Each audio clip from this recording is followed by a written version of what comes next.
जिनकीर दावतेर जागा इशारा अमिता के देगी दुआए मदीना। अल्हम्दुलिल्लाहि रब्बिल आलमीन वस्सलातु वस्सलामु अला सय्यिदिल मुरसलीन अम्मा बअद फ़अऊज़ु बिल्लाहि मिनश शैतानिर रजीम बिस्मिल्लाहिर रहमानिर रहीम। अस्सलातु वस्सलामु अलैका या रसूलल्लाह व अला आलिका व अस्हाबिका या हबीबल्लाह। अस्सलातु वस्सलामु अलैका या नबियल्लाह व अला आलिका व अस्हाबिका या नूरल्लाह। प्रिय इस्लामी भाइरा, আমরা এখন পবিত্র কুরআনুল কারীম থেকে সূরা মুলকের তেলাওয়াত শ্রবণ করব। তো ভালো ভালো নিয়তে আল্লাহ এবং আল্লাহ রাসূল সাল্লাল্লাহু আলাইহি ওয়াসাল্লামের সন্তুষ্টি অর্জনের নিয়তে, সওয়াব অর্জনের নিয়তে আমরা মনোযোগ সহকারে সূরা মুলকের তেলাওয়াত শ্রবণ করি। أعوذ بالله من الشيطان الرجيم بسم الله الرحمن الرحيم تبارك الذي بيده الملك وهو على كل شيء قدير الذي خلق الموت والحياة ليبلوكم أيكم أحسن عملا وهو العزيز الغفور الذي خلق 7 سماوات طباقا ما ترى في خلق الرحمن من تفاوت فارجع البصر هل ترى من فطور ثم ارجع البصر كرتين ينقلب إليك البصر خاسئا وهو حسير ولقد زينا السماء الدنيا بمصابيح وجعلناها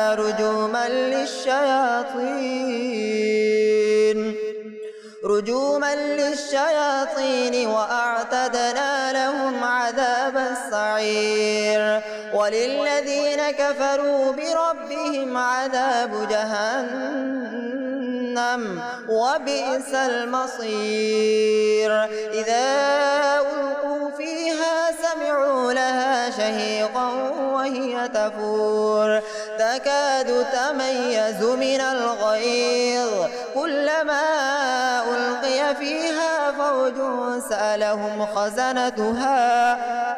خزنتها ألم يأتكم نذير قالوا بلى قد جاءنا نذير فكذبنا وقلنا ما نزل الله من شيء إن أنتم إلا في ضلال كبير وقالوا لو كنا نسمع أو نعقل ما كنا في أصحاب السعير فاعترفوا بذنبهم فسحقا لأصحاب السعير إن الذين يخشون ربهم بالغيب لهم مغفرة وأجر كبير وأسروا قولكم أو اجهروا به إنه عليم بذات الصدور ألا يعلم من خلق وهو اللطيف الخبير هو الذي جعل لكم الأرض ذلولا فامشوا في مناكبها وكلوا من رزقه وإليه النشور أأمنتم من في السماء أن يخسف بكم الأرض فإذا هي تمور أم أمنتم من في السماء أن يرسل عليكم حاصبا فستعلمون كيف نذير ولقد كذب الذين من قبلهم فكيف كان نكير أولم يروا إلى الطير فوقهم صافات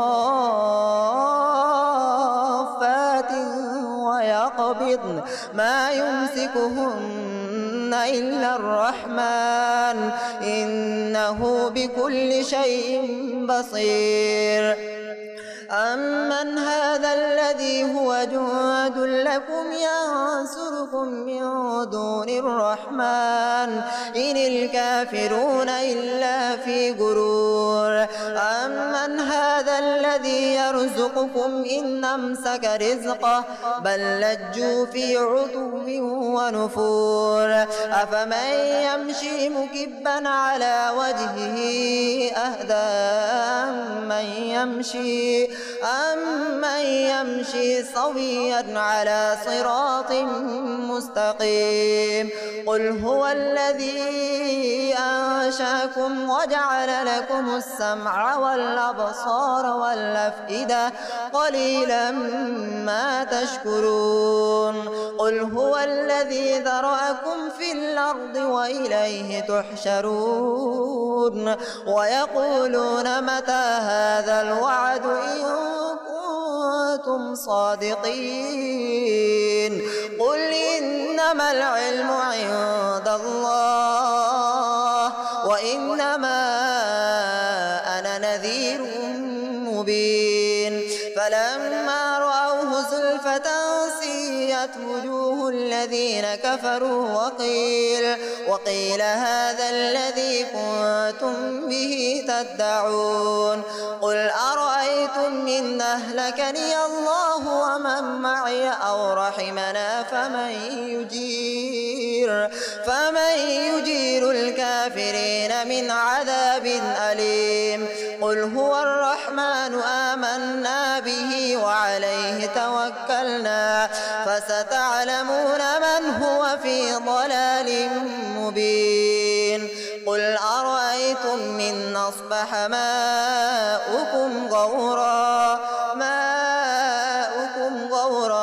فمن يأتيكم بماء معين صدق الله العظيم وصدق رسوله النبي الحبيب الكريم صلوا على الحبيب صلى الله تعالى على محمد صلى الله عليه وسلم পিস নেবেরা ও মাদানী চ্যানেলের দর্শক শ্রোতা আসুন আমরা কালাম শ্রবণ করার আগে কিছু ভালো ভালো নিয়ত করে নিই আল্লাহ তাআলা ও তার হাবিব সাল্লাল্লাহু আলাইহি ওয়াসাল্লামের সন্তুষ্টি অর্জন ও সওয়াব হাসিলের নিতে কালাম শ্রবণ করব আমিও নিয়ত করতেছি আল্লাহ তাআলা ও তার হাবিব সাল্লাল্লাহু আলাইহি ওয়াসাল্লামের সন্তুষ্টি অর্জন ও সওয়াব হাসিলের নিতে পাঠ করব ইনশাআল্লাহ আজ্জা ওয়া জাল সাল্লাল্লাহু আলাইকা ইয়া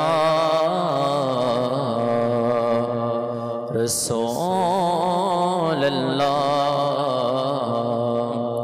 ওয়া সাল্লামু আলাইকা ইয়া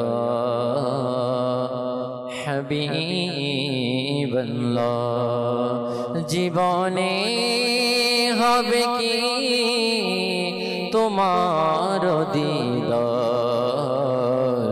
ইয়া রাসূলুল্লাহ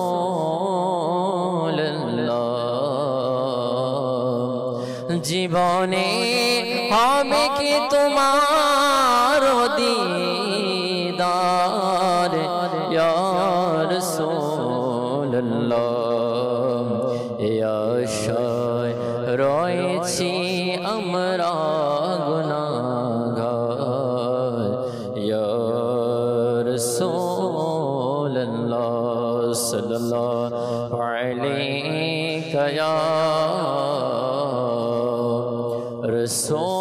রাসূলুল্লাহ ওয়া সাল্লামু আলাইকা ইয়া হাবিবাল্লাহ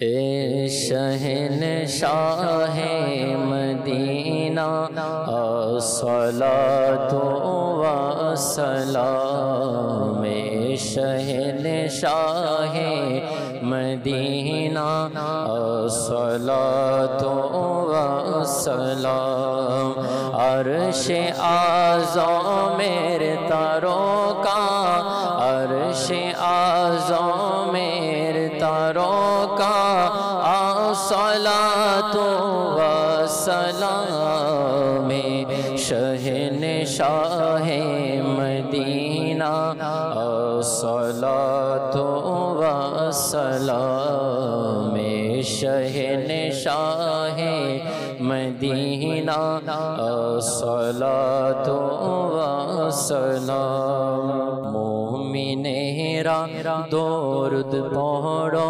সকলে নবীর প্রতি মুমিনেরা দরুদ পড়ো সকলে নবীর প্রতি মুমিনেরা দরুদ পড়ো সকলে নবীর প্রতি মুমিনেরা দরুদ পড়ো সকলে নবীর প্রতি ফেরেশতাদের ওয়াজিফা ফেরেশতাদের ওয়াজিফা সালাতু ওয়া সালাম হে শহনশাহ মদিনা সালাতু ওয়া সালাম शहनशाह मदीना सलातो व सलाम फरिश्तारा दरूद पढ़े अल्लाह ताला रा देशे फरिश्तारा दरूद पढ़े अल्लाह ताला रा देशे फरिश्तारा दरूद पढ़े अल्लाह ताला रा देशे पढ़ब ना केनई बा मोरा पढ़ब ना केनई बा मोरा अस्सलातु वस्सलाम शहनशाह मदीना अस्सलातु वस्सलाम शहनशाह मदीना अस्सलातु वस्सलाम अर्शे आज़मेर तारोका अर्शे आज़मेर तारोका अस्सलातु वस्सलाम शहनशाह मदीना अस्सलातु वस्सलाम आमी एमन सुन्नी जामिल कदेरी मरनेर पर आमी एमन सुन्नी जामिल कदेरी मरनेर पर आमी एमन सुन्नी जामिल कदेरी मरनेर पर आमी एमन सुन्नी जामिल कदेरी मरनेर पर लाश आमार बोलबे आका लाश आमार बोलबे आका अस्सलातु वस्सलाम ए शहनशाह मदीना अस्सलातु वस्सलाम अर्शे आज़मेर तारोका अर्शे आज़मेर तारोका अस्सलातु वस्सलाम हे शहनशाह मदीना अस्सलातु वस्सलाम सल्लु अलल हबीब सल्लल्लाहु अल्हम्दुलिल्लाहि रब्बिल आलमीन वस्सलातु वस्सलामु अला खातमन नबिय्यीन अम्मा बाद फ़अऊज़ु बिल्लाहि मिनश शैतानिर रजीम बिस्मिल्लाहिर रहमानिर रहीम अस्सलातु वस्सलामु अलैका या रसूल अल्लाह व अला आलिका व अस्हाबिका या हबीब अल्लाह अस्सलातु वस्सलामु अलैका या नबी अल्लाह व अला आलिका व अस्हाबिका या नूर अल्लाह नवैतु सुन्नतल इतिकाफ আমার প্রাণপ্রিয় ইসলামী ভাইয়েরা এবং মাদানী চ্যানেলের দর্শক শ্রোতা, আলহামদুলিল্লাহ, আজ দাওয়াত ইসলামীর 12টি দ্বীনি কাজের মধ্যে একটি অন্যতম দ্বীনি কাজ সাপ্তাহিক সুন্নত বারাই ইজতেমা। এই সুন্নত বারাই ইজতেমা মসজিদেই হয়ে থাকে। সুতরাং যখনই আমরা আল্লাহ তাআলার পবিত্র ঘর মসজিদে আসার সৌভাগ্য যখনই আল্লাহ তাআলা আমাদেরকে দান করবেন, মসজিদে আসার যে আদব রয়েছে ওই আদব অনুযায়ী মসজিদে প্রবেশ করার পর আমরা ইতিকাফের নিয়ত করে নেব। এটার দ্বারা উপকার এটা হবে যে যতক্ষণ আমরা আল্লাহ তাআলার ঘর মসজিদে থাকব, অন্যান্য ইবাদতের পাশাপাশি আমল নামার মধ্যে ফেরেশতারা ইতিকাফের সওয়াব লিখে দিবেন। মনে রাখবেন, মসজিদে খাওয়া দাওয়া, ঘুমানো ইত্যাদি জায়েজ নেই। যদি আগে থেকে ইতিকাফের নিয়ত থাকে, তাহলে কোনো সময় যদি প্রয়োজন হয় ঘুমানোর, কোনো সময় মসজিদের মধ্যে কোনো অনুষ্ঠান হয়, তাবারুক বিতরণ হয়, জমজমের পানি প্রদান করা হয় ইত্যাদি, যদি কোনো সময় প্রয়োজন হয়, তখন ইতিকাফের নিয়ত যদি আগে থেকে থাকে তাহলে গুনাহ থেকে বেঁচে যাবে। মনে রাখবেন, খানা সামনে আসলো, এরপর আমরা ইতিকাফের নিয়ত করলেন, এরকম যেন না হয়। আমরা আল্লাহ তাআলার সন্তুষ্টির জন্য, কি জন্য? আল্লাহ তাআলার সন্তুষ্টি, আল্লাহ তাআলার রেজার জন্য ইতিকাফের নিয়ত করে নিব। আবার নিয়ত করার পর কিছু না কিছু ইবাদত করা চাই 12 বার দরুদ শরীফ পাঠ করি বা কয়েকবার জিকির করি বা একটা সূরা পাঠ করে নি। এরপর যদি আমরা খেতে চাই বা ঘুমাতে চাই, ইনশাআল্লাহ পারবো। তো এই অভ্যাসটা যদি আমরা করে নিতে পারি তাহলে অসংখ্য গুনাহ থেকে, কারণ আমাদের বিভিন্ন অনুষ্ঠানাদি মসজিদের মধ্যে হয়ে থাকে। আর বিশেষ করে আল্লাহ তাআলা আমাদের সবাইকে, মাদানী চ্যানেলের দর্শক শ্রোতা তাদেরকেও এবং যারা উপস্থিত তাদেরকেও আল্লাহর কাছে দোয়া করে এই পবিত্র রাতে সবাইকে যেন হারামাইন শরীফের বাদব হাজিরি নসিব করে দেয়। সেখানে গেলে হারাম শরীফের মধ্যে, মদিনা শরীফের মধ্যে, মসজিদের ভিতরেই জমজম শরীফের পানির যে পাত্রগুলো রয়েছে সেখান থেকে সবাই ওখান থেকে পান করে। এখন যদি আগে থেকে অভ্যাস না থাকে, ইতিকাফ না করে যদি হারাম শরীফের মধ্যে সেখানে জমজম শরীফের পানি পান করলাম কিন্তু ইতিকাফ নাই, তাহলে গুনাহগার হয়ে যাব। এখানে এক গুনাহ লক্ষ গুনাহ। তাই আমাদের উচিত এটার জন্য আমরা নিজেদের অভ্যাসে পরিণত করি। মসজিদে আসার সাথে কি করব? ইতিকাফের নিয়ত করে নেব ইনশাআল্লাহ আজ্জা ওয়া জাল। নবী করিম রউফুর রহিম সাল্লাল্লাহু তাআলা আলাইহি ওয়া আলিহি ওয়াসাল্লাম এর উপর দরুদ শরীফ পাঠ করার অগণিত ফজিলত, বরকত রয়েছে। তিরমিজি শরীফের হাদিসের মধ্যে একটি হাদিস শরীফ উল্লেখ রয়েছে যে আল্লাহর প্যারা নবী রাসূল আরবি রাহমাতুল লিল আলামিন সাল্লাল্লাহু তাআলা আলাইহি ওয়াসাল্লাম ইরশাদ করেছেন, যে ব্যক্তি এমন কোন মজলিসে বসে, কোন মানুষ যদি এমন মজলিসে বসে যাতে না আল্লাহ তাআলার জিকির হয়, না রাসূল পাক সাল্লাল্লাহু তাআলা আলাইহি ওয়াসাল্লামের দরুদ শরীফ পাঠ করা হয়, কিয়ামতের দিন সেই মজলিসের জন্য আফসোস হবে। যে মজলিস এখানে বসলো, আমরা অনেক জায়গার মধ্যে বসি, কোনো বৈঠকের মধ্যে না, সেখানে কোনো জিকির হয় না দরুদ শরীফ পাঠ করা হয়, এমন মজলিসের জন্য কিয়ামতের দিন এটা আফসোসের কারণ হবে। বেশ আল্লাহ পাক চাইলে তাদেরকে আযাব দিবেন অথবা ক্ষমা করে দিবেন। তাই আমাদের উচিত কি, যখনই কোনো জায়গায় বসি, যে কোনো মজলিসে বসি, আমাদের উচিত হচ্ছে আমরা সেখানে কিছু না কিছু আল্লাহ তাআলার জিকির করি, কোনো না কোনো একবার হলেও দরুদ শরীফ আদায় করি। কারণ যেখানে জিকিরের মজলিস হয়, কোনো গাফলতের মজলিস যেটা আছে সেটার কাফারা হয়ে যাবে, গুনাহ থেকে আমরা বাঁচতে পারবো।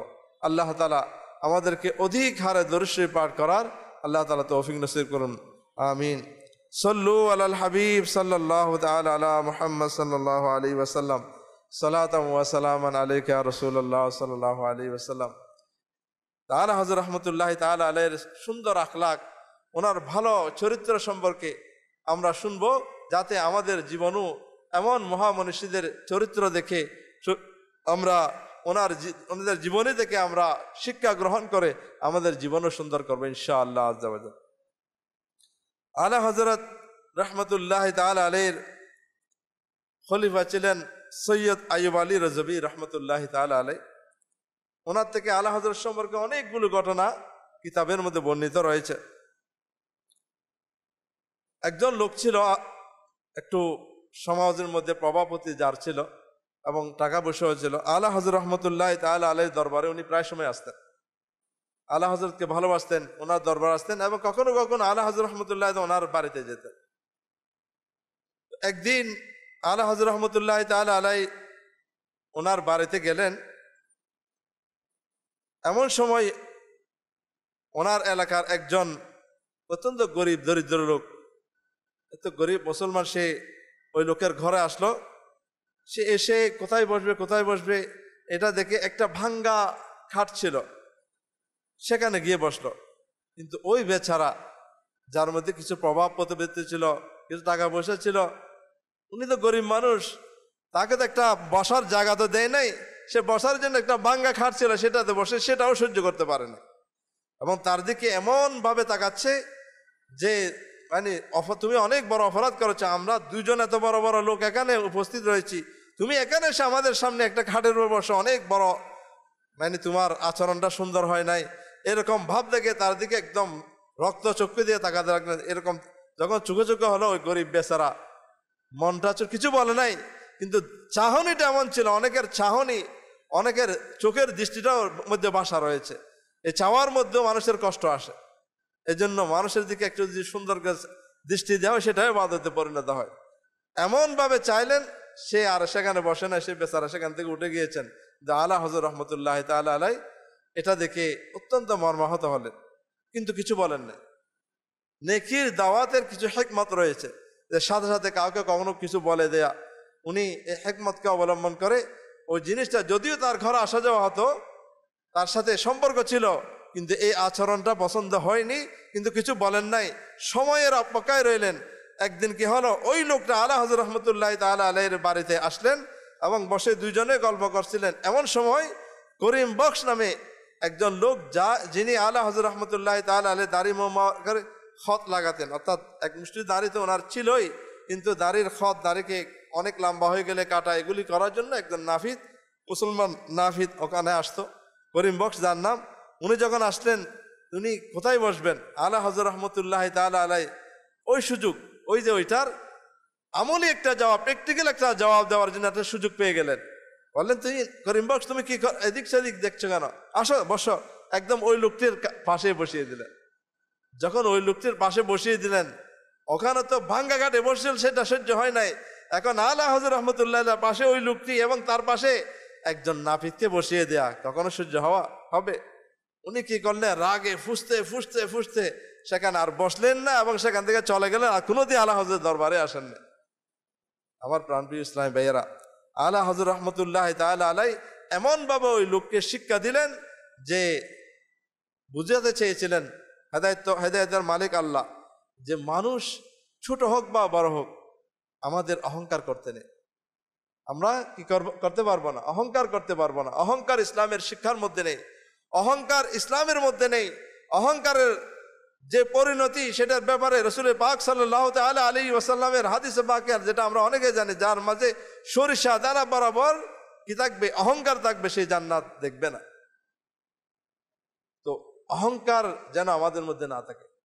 আমি সেট, আমি মালিক, আমি চেয়ারম্যান, আমি মসজিদের খতিব, আমি মসজিদের ইমাম সাহেব, আমি মৌলানা সাহেব, আমার সমাজে একটা স্থান রয়েছে, আমি সমাজের সর্দার, এই কেন আমার পাশে এসে বসবে, সে কেন আমার কাছে বসবে, আমি তো ওস্তাদ, শাগরিদ কেন আমার সামনে এসে এমনভাবে বসবে, এরকম যেন না হয়।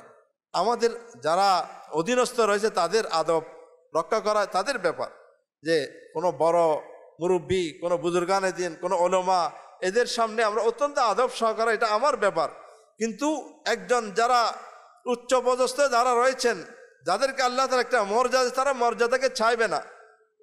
উভয়ের একটা হক রয়েছে, উভয়ের চিন্তা করতে হবে, আমার যে অবস্থান, আমার কিভাবে সেখানে বসা, কি রকম আচরণ করা উচিত। একজন ছাত্র ওস্তাদকে অবশ্যই ইহতিরাম করবে, একজন মুরিদ পীর সাহেবকে অবশ্যই আদব করবে, একজন আলিম এসেছেন, তার আদব করা আওয়ামকে অত্যন্ত জরুরি। কিন্তু আলিম হয়ে, খতিব হয়ে, সরদার হয়ে, নেতা হয়ে চেয়ারম্যান হয়ে আমি যেই হই না কেন, আমি যেন এটা না চাই আমার জন্য দাঁড়িয়ে থাকা হোক, হাত বেঁধে দাঁড়িয়ে থাকা হোক, আমার সামনে যেন আমার চেয়ারে যেন না বসে, এটা নিচে বসে থাকবে। এই ধরনের আচরণ এটা ইসলামের মধ্যে নেই, এটা মুসলমানদের মধ্যে থাকতে পারে না। এটা আলা হযরত রহমতুল্লাহ তাআলা আলাই এত বিশাল জ্ঞানের অধিকার হওয়া সত্ত্বেও, যার জীবনের মধ্যে এত কিতাব লিখেছেন যা অন্য কেউ এখনো দেখাতে পারে নাই। এক হাতে উনি এক হাতে লিখতেন, দোনো হাতে কিতাব লিখতেন, দোনো হাতে কিতাব লিখতে এত কিতাব লিখেছেন, অনেক উলামায়ে কেরাম একত্রিত হয়ে এত কিতাব লিখতে পারেন না।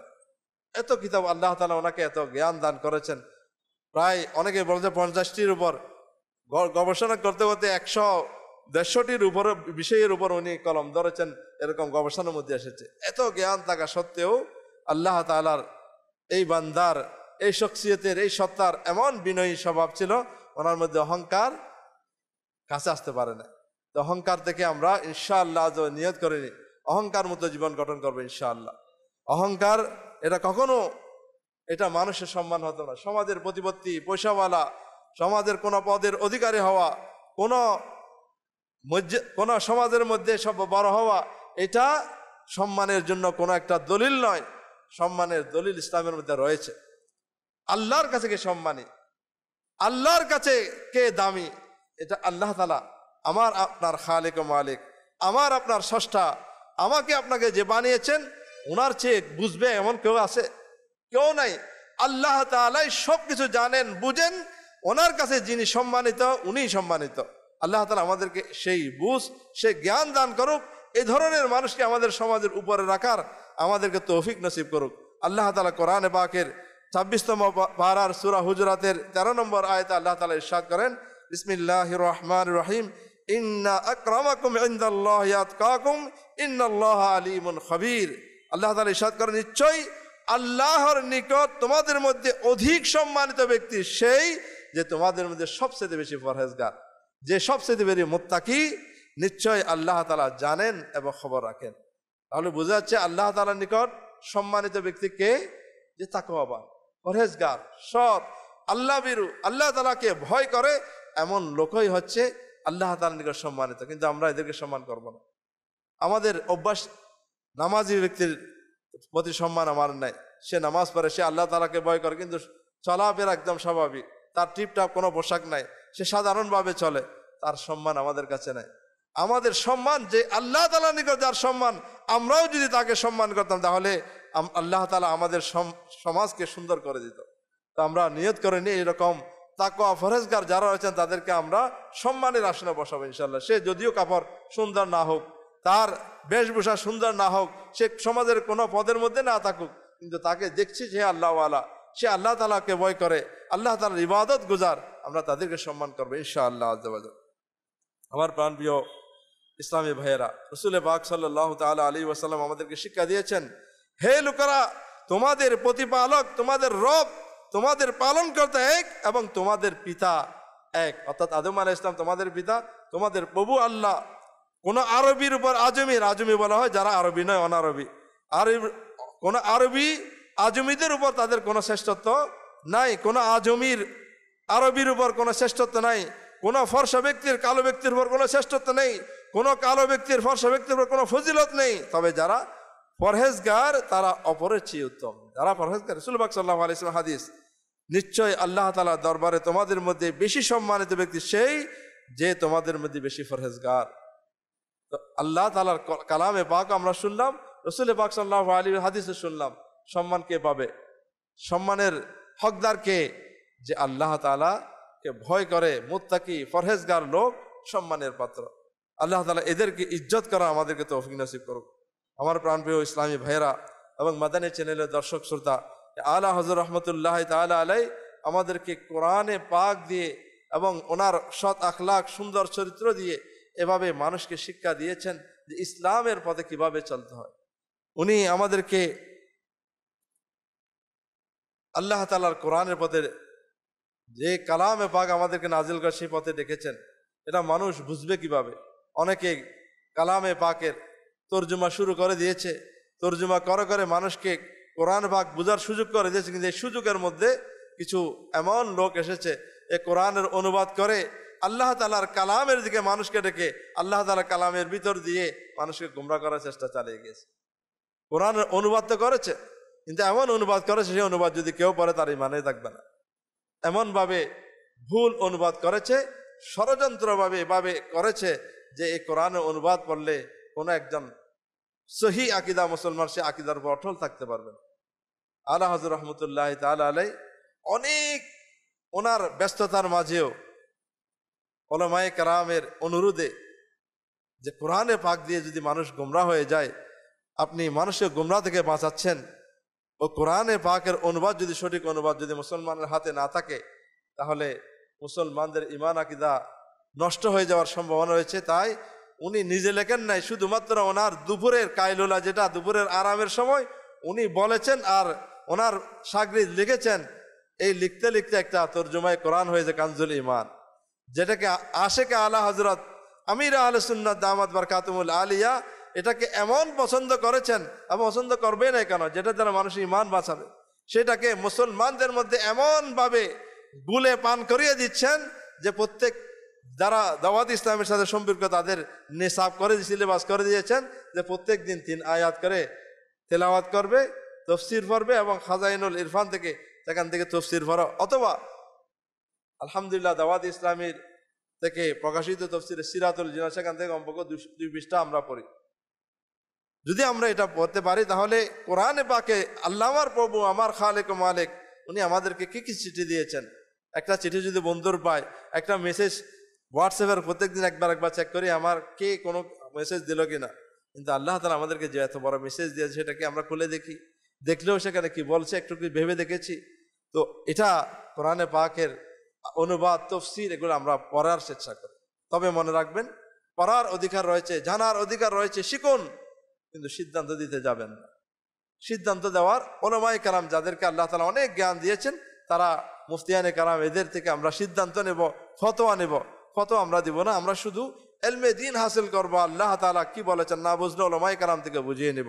আল্লাহ তাআলা আমাদেরকে বুঝার তৌফিক নসিব করুন। হোসনে আখলাকের বিভিন্ন, যেমন অহংকারের একটা দিক আমরা এখন আলা হযরতে দেখলাম যে অহংকার থেকে কিভাবে বাঁচতে হয়, উনি প্র্যাকটিক্যাল একটা শিক্ষা দিয়েছেন। আরেকটা জিনিস হচ্ছে যে একজন মুসলমান আরেকজন মুসলমানকে প্রাধান্য দেয়া, একজন মুসলমান আরেকজন মুসলমানকে নিজের থেকে প্রাধান্য দেয়া, যে আমার এই জিনিসটা প্রয়োজন, ওই প্রয়োজনীয়তাটা আরেকজনও রয়েছে, নিজের প্রয়োজনের সেরে তাকে দিয়ে দেয়া, এটাকে কি বলা হয়? ইসার বলা হয়। এটাকে কি বলা হয়? ইসার বলা হয়। ইসার এটা সাহাবায়ে কেরামের মধ্যে ছিল, এটা আম্বিয়ে কেরামের মধ্যে ছিল, এটা মুসলমানদের যারা আউলিয়া কেরাম ছিল তাদের মাঝে এটা ছিল, এবং যারা মুত্তাকি পরহেজগার যে এখনো আল্লাহ তাআলাকে ভয় করে, তারা নিজের চেয়ে আমার নবীর অপর একজন উম্মতকে প্রাধান্য দেয়, নিজের প্রয়োজনটাকে আরেকজনের জন্য বিলিয়ে দেয়। এই বিলিয়ে দেওয়াটা এটাও ইবাদত। এটাও কি ইবাদত? এটা একটা হুসনে আখলাক, সুন্দর চরিত্রের একটা সুন্দর একটা আলো, সুন্দর একটা দিক। আলা হযরত রহমতুল্লাহ তাআলা এই দিকটা একটি আলোচনা এখানে আজকের বয়ানের মধ্যে এসেছে যে বর্ষাকাল এখন চলতেছে, এখন সবাই দোকানে একটা ছাতি নিজের কাছে রাখার চেষ্টা করে, কেন কখন বৃষ্টি আসে। আলা হযরত রহমতুল্লাহ তাআলা এমন ছিলেন, উনি লেখা পড়া এগুলির পাশাপাশি মসজিদ কখনো বলতেন না, উনি মসজিদকে কখনো ফিস দেন নাই। আজানের আওয়াজ আসলে উনি মসজিদে যাওয়ার জন্য পাগল হয়ে যেতেন। তো মসজিদ যখন যাবেন, সেখানে বৃষ্টির বর্ষাকাল ছিল, যে বৃষ্টির সময় বৃষ্টিতে ভিজে যাবে, তো ওনার ছাতার প্রয়োজন হয়েছে। একজন আশিক, একজন ভক্ত ওনাকে একটা কি দিয়েছেন, একটা ছাতা দিয়েছেন। একজন খাদিম ওনাকে ওই ছাতা ধরে মসজিদে নিয়ে যেতেন। মাত্র কয়েকদিন হলো একজন অভাবী লোক, তারও ছাতার প্রয়োজন, বলছে আমার একটা ছাতা যদি হয়ে যেত আমারও অনেক উপকার হতো, আমি মসজিদে বা বাজারে বিভিন্ন কাজের জন্য, কিন্তু আমার কেনার সামর্থ্য নাই। আলা হযরত রহমতুল্লাহ ওনার অনেক প্রয়োজন মসজিদে যাওয়ার জন্য, উনি সাথে সাথে দেরি করেন ওই ছাতাটা ওই অভাবীকে দিয়ে দিলেন। এখন আমাদের অভ্যাস কি? খানা খেতে বসে আগে ভালো খাবারটা আমার চাই, ভালো পোশাকটা আমার চাই, ভালো জিনিসটা আমার চাই, ভালো এটা আগে যে কোনো উপায়ে আমার কাছে, এবং সেটাকে চালাকিও মনে করে। এটাকে আমি বুদ্ধিমান, আমি আগে গিয়ে ভালোটা বস আমি নিয়ে এসেছি, এটা অনেকের আছে অহংকার করে বলছে আমার এমন চালাকি করেছি। এটা চালাকি না, এটা বোকামি। চালাকি হচ্ছে নিজে ইচ্ছা করে নিজের যেটা ভালো নয় সেটা নিজে নিয়ে ভালোটা আরেকজনকে দিয়ে, এটা চালাকি। আমাদেরকে অনেকেই এই ধরনের কেউ যদি করে তাকেও তিরস্কার করে, তাকে মন ছোট করে দেয়, এই তোমার মতো বোকা লাগে, তুমি ওই জিনিসটা আনতে পারতো, তুমি সেটা আনো না। না না, এটা বোকামি নয়।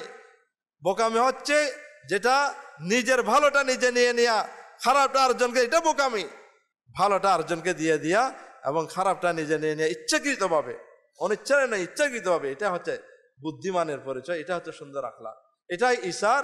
এবং ঈসারের ফজিলতে রাসূল পাক সাল্লাল্লাহু আলাইহি ওয়াসাল্লাম ইরশাদ করেছেন, হাদিস পাকে এসেছে, যে ব্যক্তি কোনো কিছুর আকাঙ্ক্ষা রাখে, অর্থাৎ প্রয়োজনীয়, তো এটা আমার প্রয়োজন, আকাঙ্ক্ষা রাখে, অতঃপর সেই আকাঙ্ক্ষাকে ছেড়ে দিয়ে নিজের উপর অপরকে প্রাধান্য দেয়, এটা নিজের প্রয়োজন কিন্তু আরেকজনের প্রয়োজন, তার জন্য ছেড়ে দেয়, তবে আল্লাহ তাআলা তাকে ক্ষমা করে দেন। ফজিলত আছে, কেমন ফজিলত, ক্ষমা পেয়ে যাবে। এটা বুদ্ধিমত্তার পরিচয়। ভালো জিনিসটা কার জন্য? অপর মুসলমানের জন্য ছেড়ে দেব।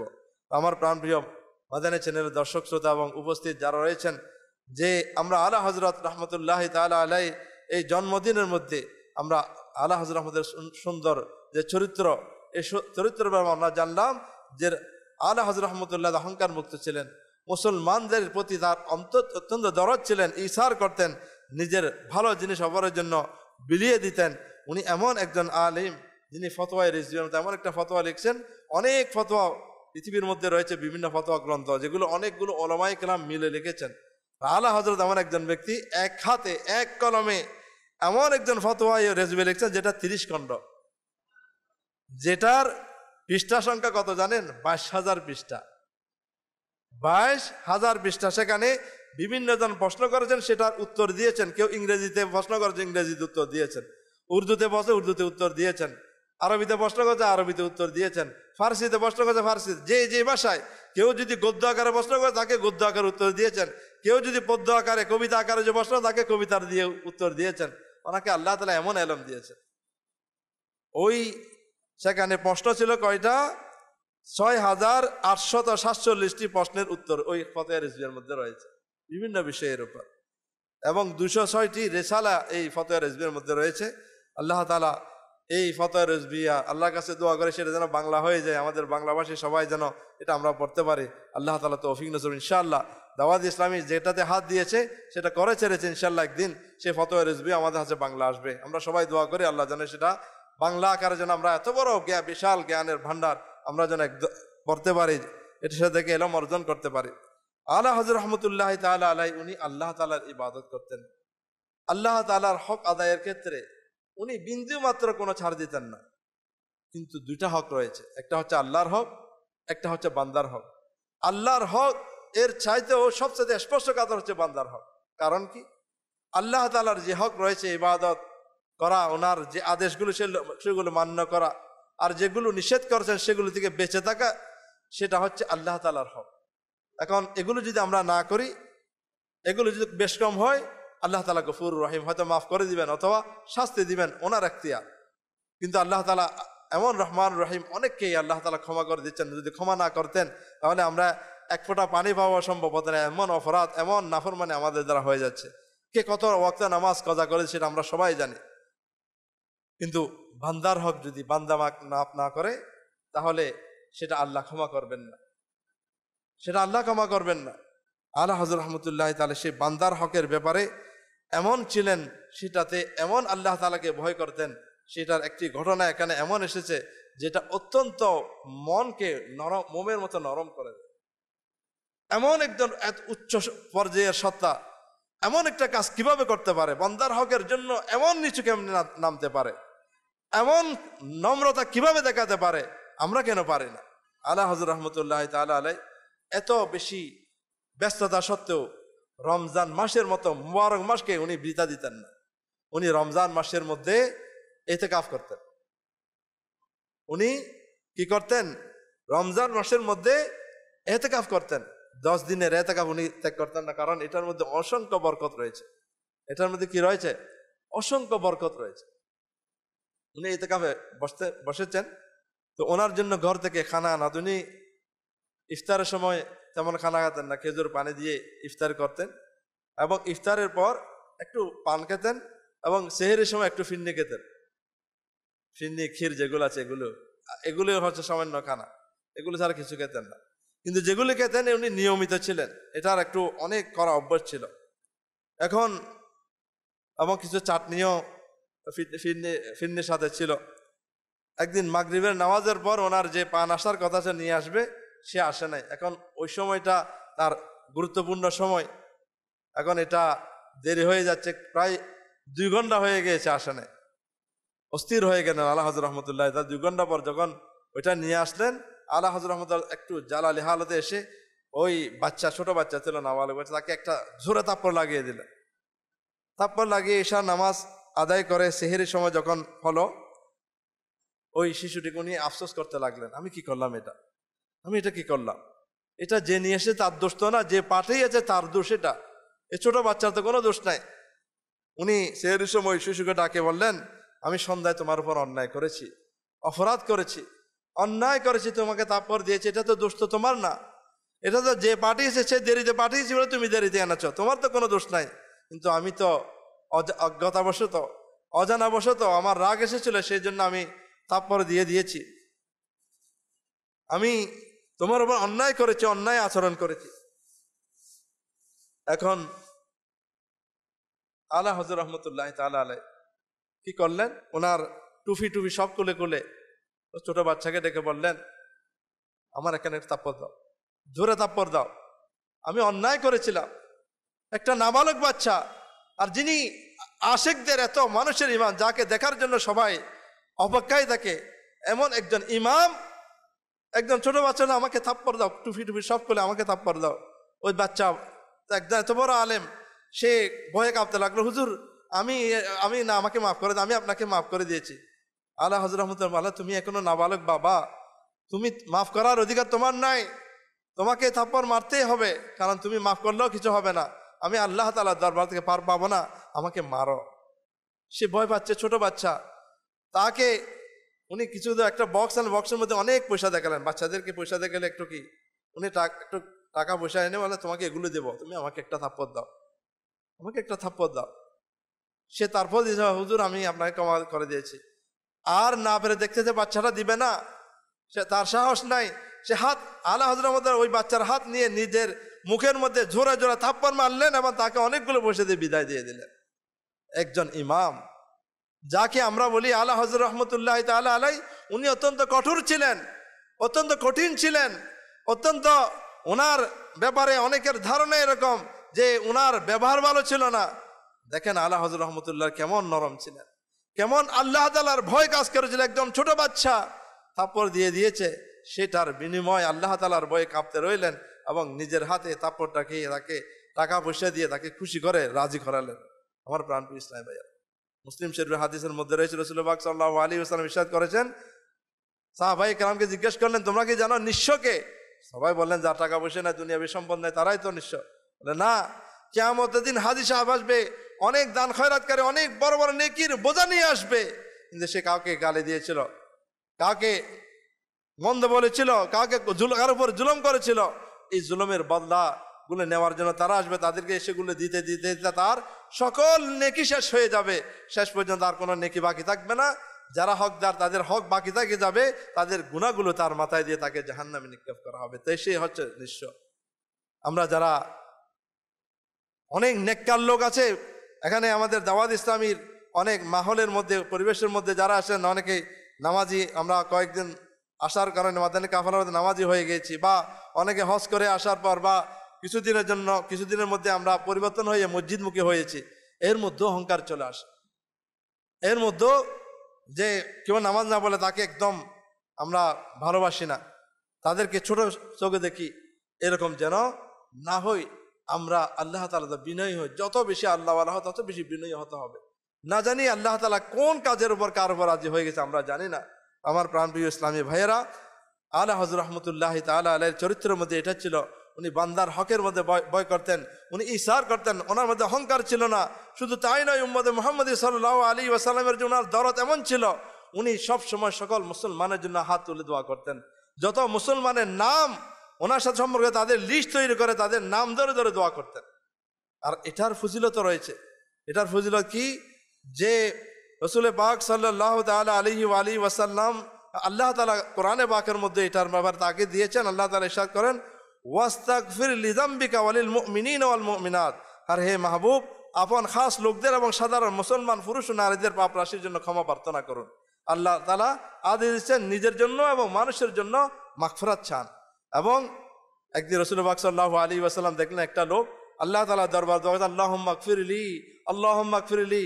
রাসূল পাক সাল্লাল্লাহু আলাইহি ওয়াসাল্লাম ইরশাদ করলেন তার দোয়া কবুল হয়ে যেত যদি সে তার দোয়ার মধ্যে অন্যান্য মুসলমানকেও কি অন্তর্ভুক্ত করতো। সে আল্লাহুম্মা গফির, আমাকে মাফ করে দাও, আর কাউকে করে নাই।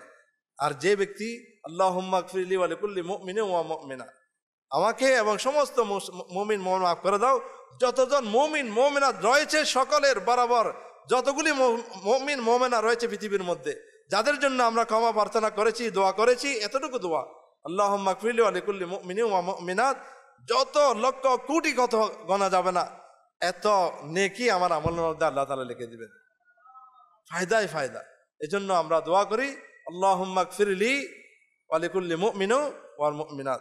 তো উনি আলা হযরত রাহমাতুল্লাহ তাআলা এটা দোয়া করতেন আলহামদুলিল্লাহ আজ্জা ওয়া জাল। এজন্য আমির আহলে সুন্নাত দামাত বরকাতুহুল আলিয়া আলা হযরতের ব্যাপারে তাখাসসুস ফিল, যারা মুফতি করছে তাদেরকে, যারা দাওয়াত ইসলামের সম্পর্কে তাদেরকে তাকিদ দেন যে কখনো যদি তোমাদের আলা হযরতের ব্যাপারে মনের মধ্যে কোনো ওয়াসওয়াস আসে, মনে রাখবেন সেদিন থেকে তোমার ধ্বংস শুরু হয়েছে। আমাদেরকে তাকিদ দেওয়া হয়েছে আলা হযরত এমন একজন সত্তা, ওনার দামানকে যদি আমরা মজবুত ভাবে ধরতে পারি ইনশাআল্লাহ আমরা কিয়ামতের আগ পর্যন্ত কখনো গোমরা হব না। ধরবো তো ইনশাআল্লাহ। আলা হযরতের ব্যাপারে কোনো প্রশ্ন নাই। আলা হযরত যেটা বলেছেন বুঝে না আসুক, আমার এতটুকু জ্ঞান নাই, ওলামায়ে কেরাম বুঝতে কষ্ট হচ্ছে, কিন্তু আলা হযরত যেটা বলেছেন, যে ফরমান যেভাবে চলেছেন ইনশাআল্লাহ আমরা এভাবে চলবো ইনশাআল্লাহ। তো আলা হযরত রাহমাতুল্লাহ তাআলা আলাইহির জীবনে ওনারা মুসলমানের খায়ের খায় ছিল, উত্তম চরিত্র ছিল, ইলমে দ্বীন উম্মতের প্রতি দরদ ছিল। এই বিষয়গুলো আমরা ইনশাআল্লাহ নিজের জীবনে আমরা বাস্তবায়ন করার জন্য চেষ্টা করি। এটার জন্য আমাদের প্রয়োজন হচ্ছে মাদানী কাফেলায় সফর করা। মাদানী কাফেলায় যদি আমরা সফর করি ইনশাআল্লাহ হোসনা আখলাক, পরিবেশ ছাড়া আপনি আমি আমার এটা বোঝানোর জন্য এতটুকুই যথেষ্ট। কত ওয়াজ নসিহত আমরা শুনি, কিন্তু জীবনে বাস্তবায়ন হতে আমরা খুবই কম দেখি। কেন কম দেখি?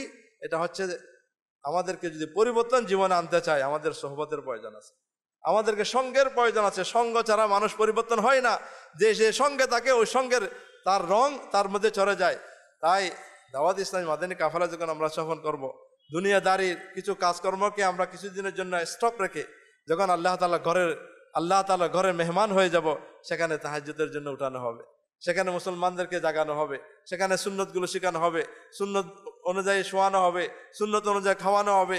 এই পরিবেশের মধ্যে যখন আমরা 2-3 দিন 1 মাস 12 মাস যখন থাকবো ইনশাআল্লাহ নিজের মাঝে আল্লাহ তাআলা খৌফ, আখিরাতের ফিকির, আউলিয়া কেরামের মহব্বত, ইশকে রসুল ইনশাআল্লাহ আমাদের অন্তরে পয়দা হবে। তাও সবার কাছে অনুরোধ, যাদের সম্ভব মাদানী কাফেলায় সফর করার জন্য চেষ্টা করবেন। এবং আলা হযরত রাহমাতুল্লাহ তাআলা আলাইহির যে মিশন রয়েছে ওনাকে জানার জন্য। আশিক আলা হযরত, ইনি এমন আলা হযরতকে ভালোবাসতেন, উনি জীবনের প্রথম কলম ধরতেই আলা হযরত সম্পর্কে লিখেছেন। ওনার ওরসের মধ্যে জীবনের আমির আলোচ অনেকগুলো বই লিখেছেন, জীবনের প্রথম বই লিখেছেন আলা হযরত নিয়ে। তাজকারায়ে আলা হযরতের জীবন নিয়ে ছোট্ট একটা রিসালা লিখেছেন, জীবনের প্রথম লেখনী। এত ভালোবাসা। আমরাও আমাদের উচিত যে মর্দে কলন্দর, যাকে না দেখে পৃথিবীর লক্ষ লক্ষ নওজোয়ান ইসলামের ছায়া তলে এসেছে, জীবন পরিবর্তন। অনেকেই আল্লাহর ওলির কারামত দেখে সামনে আসলে কারামত, কিন্তু আমির আহলে সুন্নাহ এমন একজন বর্তমান যুগের সত্তা, যাকে পৃথিবীর অনেক লোক এখনো দেখে নাই, না দেখে ওনার ফয়েজ পেয়ে জীবনকে পরিবর্তন করে দিয়েছে। এমন একজন সত্তা। এটা মামুলি বিষয় নয়। এখন আমাদের বুঝে আসতেছে না, এটা তখন বুঝে আসবে যখন নিয়ামত হারিয়ে ফেলবো। নিয়ামতের কদর কখনো যখন হারিয়ে ফেলে। আজকে আমির আহলে সুন্নাত আমাদের জন্য এমন এক বড় নিয়ামত, একজন ওলিয়ে কামেল, একজন মর্দে কলন্দর, ওনার দামানে চলে আসেন। আপনি মুরিদ হন, মুরিদ না হলেও আপনি আসতে পারেন, উনি মহব্বতকারী হয়ে আসতে পারেন। দাওয়াত ইসলামী মুসাফির হন, দাওয়াত ইসলামী পীরবৃত্তির সংগঠন নয়। হ্যাঁ, আমির আহলে সুন্নাত মুরিদ করান বটে, উনি একজন শেখে তরিকতের কাজ ওনার করবেই, কিন্তু বাধ্যতামূলক না দাওয়াত ইসলামীতে আসার জন্য যে আত্মারি হতে হবে। যে কেউ হতে, আলহামদুলিল্লাহ দাওয়াত ইসলাম শাফি, হানাফি, মালিকি, হাম্বলি এরকম লোকও রয়েছে এখানে, কালো ফর্সা গোরা সবকিছু এখানে রয়েছে। আলহামদুলিল্লাহ নকশবন্দি রয়েছে, চিস্তি রয়েছে, সবাই এখানে আসতে পারবে। তো আপনাকেও অনুরোধ করব দাওয়াত ইসলামের সাথে আপনি আসুন। ইনশাআল্লাহ আজ্জা ওয়া জাল আপনি যদি কারো মুরিদ হয়ে থাকেন, আপনি কোনো মাযহাবের অনুসারী হয়ে থাকেন, আপনি কোনো আল্লাহর ওয়ালাকে ভালোবাসেন, এই ভালোবাসা আরো বৃদ্ধি পাবে ইনশাআল্লাহ। দাওয়াত ইসলামে আসার কারণে এই ভালোবাসা আরো বৃদ্ধি পাবে। আপনি যদি কারো মুরিদ হয়ে যান, মুরিদের মধ্যে কমজোরি থাকে, এই কমজোরি দূর হয়ে আপনি মুরিদে কামেল হয়ে যাবেন ইনশাআল্লাহ আজ্জা ওয়া জাল। আল্লাহ তাআলা আমাদেরকে বুঝার তৌফিক নসিব করুক। আল্লাহ তাআলা আমাদেরকে আমল করার তৌফিক নসিব করুক। আল্লাহ তাআলা আমাদেরকে হোসনা আখলাকের পয়কর, সুন্দর চরিত্রের অধিকারী আমাদেরকে বানিয়ে দিন। আল্লাহ তাআলার খৌফ আমাদের অন্তরে বাড়িয়ে দিন। আল্লাহ তাআলার দরবারে আমরা এই ফরিয়াদ করি। সবশেষে বয়ানের শেষে দু একটি আমরা এই বিশেষ সময় জানবো যে শুকরিয়া আদায় করাটা এটা সুন্নত। যে মানুষের শুকর আদায় করে সে আল্লাহ তাআলার শুকর আদায় করে, হাদিস শরীফের মধ্যে রয়েছে। তো রাসূল পাক সাল্লাল্লাহু তাআলা আলাইহি ওয়াসাল্লাম এর ইরশাদ হচ্ছে আল্লাহ পাকের নিকট এটা পছন্দ যে বান্দা যেন প্রতিটা লোকমায় এবং প্রতিটা চুমুকে আল্লাহ পাকের কৃতজ্ঞতা জ্ঞাপন করে, অত শুকর আদায় করে। প্রথমে আল্লাহ তাআলার শুকর আদায় করা। যে আমির আহলে সুন্নাত উনি খেতে দেখা যায় উনি প্রত্যেকটা লোকমাতে ইয়া ওয়াজিদ বলেন এবং খাওয়া গিলে ফেলার পর আলহামদুলিল্লাহ বলেন। এবং হাদিস পাকে রয়েছে তোমাদের উচিত মুখকে জিকির দ্বারা সিক্ত রাখা এবং অন্তরকে শুকর দ্বারা এটা যেন আমরা জীবিত রাখি, সতেজ রাখি। এবং শুকরিয়া আদায় করা এটা অত্যন্ত উচ্চ পর্যায়ের ইবাদত। আল্লাহ পাকের নিয়ামতের শুকর আদায় করা এটা ওয়াজিব। এবং শুকর আদায় করার যে এটা আল্লাহ তাআলার রহমত ছাড়া এটা কখনো সময় এটা একটা সৌভাগ্যের ব্যাপার। তো আমাদের উচিত আল্লাহ তাআলা যখন যেভাবে রাখে আমাদের উচিত আল্লাহ তাআলা কি করা, শুকর আদায় করা। আল্লাহ তাআলার দরবারে সবসময় শুকরিয়া, আল্লাহ তুমি আমাকে উপর অনেক দয়া করেছো, আমার উপর অনেক দয়া করেছো। ইমান সালাম আমাদের হচ্ছে দোয়া করো আল্লাহ আমাদের যেন দুনিয়া থেকে যাওয়ার সময় ইমান নিয়ে যেতে পারে। এটাই হচ্ছে আসল সম্পদ। আল্লাহ তাআলা আমাদেরকে আমাদের ইমানকে আমাদের আকীদাকে হেফাজত করুন। যা শুনেছি তার উপর আমল করার তৌফিক নসিব করুন। আমিন বিজাহি নবীল আমিন সাল্লাল্লাহু তাআলা আলাইহি ওয়াসাল্লাম। আসুন আমরা দাওয়াত ইসলামের সাপ্তাহিক সুন্নত ভরা ইজতেমার মধ্যে যে দরুদ শরীফ পাঠ করানো হয়, আমরা ইনশাআল্লাহ আজ্জা ওয়া জাল ওই দরুদ শরীফ ইনশাআল্লাহ আমরা সবাই মিলে পাঠ করবো ইনশাআল্লাহ। অত্যন্ত মনোযোগ সহকারে আপনারা পাঠ করবেন। বুজুর্গরা বলেছেন যে ব্যক্তি প্রত্যেক জুমার রাতে অর্থাৎ বৃহস্পতিবার দিবাগত রাত এই দরুদ শরীফ নিয়মিতভাবে কমপক্ষে একবার পাঠ করবে, মৃত্যুর সময় রাসূল পাক সাল্লাল্লাহু তাআলা আলাইহি ওয়াসাল্লামের জিয়ারত লাভ করবে। শুধু জিয়ারত নয়, কবরে যখন রাখা হবে, কবরে রাখার সময় কবরে প্রবেশ করার শেষে দেখবে যে রাসূল পাক সাল্লাল্লাহু তাআলা আলাইহি ওয়াসাল্লাম রহমত ভরা হাতে তাকে কবরের মধ্যে রাখছেন। আসুন সবাই মিলে পড়ি আল্লাহুম্মা সাল্লি ওয়া সাল্লিম ওয়া বারিক আলা সাইয়্যিদিনা মুহাম্মদ আন-নবী আল-উম্মী আল-হাবিবি আল-আলি আল-কদরি আল-আযীমি আল-জাহ ওয়া আলা আলিহি ওয়া সাহবিহি ওয়া সাল্লিম। হযরত সাইয়েদনা আনাস রাদিয়াল্লাহু তাআলা আনহু থেকে বর্ণিত নবী করিম রউফ রহিম সাল্লাল্লাহু তাআলা আলাইহি ওয়াসাল্লাম ইরশাদ করেন, যে ব্যক্তি এই দরুদ শরীফ পাঠ করবে যদি সে দাঁড়ানো থাকে, বসার পূর্বে, যদি বসা থাকে দাঁড়ানোর পূর্বে তার গুনাহ ক্ষমা করে দেওয়া হবে। আল্লাহুম্মা সাল্লি আলা সাইয়্যিদিনা ওয়া মাওলানা মুহাম্মাদিন ওয়া আলা আলিহি ওয়া সাল্লিম। যে ব্যক্তি এই দরুদ শরীফ পাঠ করবে তার উপর রহমতের 70টি দরজা খুলে দেয়া। সাল্লাল্লাহু আলা মুহাম্মদ। হযরত আহমদ সাহাবী রাহমাতুল্লাহি তাআলা আলাইহি কতিপয় বুজুর্গ থেকে বর্ণনা করেন, এই দরুদ শরীফ একবার পাঠ করলে 6 লক্ষ বার দরুদ শরীফ পাঠ করার সওয়াব অর্জন হয়। আল্লাহুম্মা সাল্লি আলা সাইয়্যিদিনা মুহাম্মাদিন আদাদা মা ফি ইলমিল্লাহি সালাতান দাইমাতাম বিদাওয়ামি মুলকিল্লাহ। একদিন একটা লোক আসলো, নবী করিম রউফ রহিম সাল্লাল্লাহু তাআলা আলাইহি ওয়াসাল্লাম ওই লোকটিকে নিজের এবং সিদ্দিক আকবর রাদিয়াল্লাহু তাআলা আনহুর মাঝখানে বসালেন। এটা দেখে যারা উপস্থিত তারা আশ্চর্য হয়ে গেল যে এই সম্মানিত লোকটিকে যাকে এমন সম্মান দেওয়া হলো। যখন ওই লোকটি চলে গেল, রাসূল পাক সাল্লাল্লাহু আলাইহি ওয়াসাল্লাম ইরশাদ করলেন যে সে যখন আমার উপর দরুদ শরীফ পাঠ করে তখন এভাবে দরুদ শরীফ পাঠ করে, আল্লাহুম্মা সাল্লি আলা মুহাম্মাদিন কামা তুহিব্বু وترضى له নবী করিম রউফুর রহিম সাল্লাল্লাহু তাআলা আলাইহি ওয়াসাল্লাম ইরশাদ করেন, যে ব্যক্তি এভাবে দরুদ পাঠ করবে তার জন্য আমার শাফাআত ওয়াজিব হয়ে যায়। আল্লাহুম্মা সাল্লি আলা মুহাম্মাদিন ওয়া আনজিলহুল মাকআদাল মুকাররাবা ইনদাকা ইয়াউমাল কিয়ামাহ। হযরত সাইয়্যিদুনা ইবনে আব্বাস রাদিয়াল্লাহু তাআলা আনহুমা থেকে বর্ণিত, প্রিয় আকা মক্কি মদিনা মুস্তাফা সাল্লাল্লাহু তাআলা আলাইহি ওয়া আলিহি ওয়াসাল্লাম ইরশাদ করেন, এই দোয়া পাঠ করার জন্য 70 জন ফেরেশতা 1000 দিন পর্যন্ত নেকিসমূহ লিখতে থাকেন। জাযাল্লাহু আন্না মুহাম্মাদান মা হুয়া আহলু। নবী করিম সাল্লাল্লাহু তাআলা আলাইহি ওয়াসাল্লাম ইরশাদ করেন, যে ব্যক্তি এই দোয়া 3 বার পড়ে নেবে সে যেন সবে কদর পেয়ে গেল। লা ইলাহা ইল্লাল্লাহু আল হালিমুল করিম সুবহানাল্লাহি রাব্বিস সামাওয়াতি আস-সাব'i ওয়া রাব্বিল আরশিল আযীম। লা ইলাহা ইল্লাল্লাহু আল হালিমুল করিম সুবহানাল্লাহি রাব্বিস সামাওয়াতি আস-সাব'i ওয়া রাব্বিল আরশিল আযীম।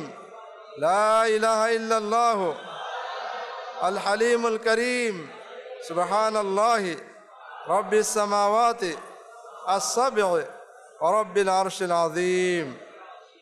সাল্লু আলাল হাবিব সাল্লাল্লাহু তাআলা আলা মুহাম্মদ সাল্লাল্লাহু আলাইহি ওয়াসাল্লাম। সালাতান ওয়া সালামান আলাইকা ইয়া রাসূলুল্লাহ। الصلاة والسلام عليك يا رسول الله، الصلاة والسلام عليك يا حبيب الله، الصلاة والسلام عليك يا نبي الله، الصلاة والسلام عليك يا نور الله، الصلاة والسلام عليك يا رسول الله، الصلاة والسلام عليك يا حبيب الله، الصلاة والسلام عليك يا نبي الله، الصلاة والسلام عليك يا نور الله، الصلاة والسلام عليك يا رسول الله، الصلاة والسلام عليك يا حبيب الله، الصلاة والسلام عليك يا نبي الله، وعلى آلك وأصحابك يا نور الله. حسبي ربي جل لا ما في قلبي غير الله، نور محمد صلى الله، لا إله إلا الله، لا إله إلا الله، لا إله إلا الله، لا إله إلا الله، لا إله إلا الله، لا إله إلا الله، لا إله إلا الله، لا إله إلا الله، لا إله إلا الله، لا إله إلا الله، لا إله إلا الله، لا إله إلا الله محمد رسول الله صلى الله تعالى عليه وسلم. إلا الله إلا الله إلا الله إلا الله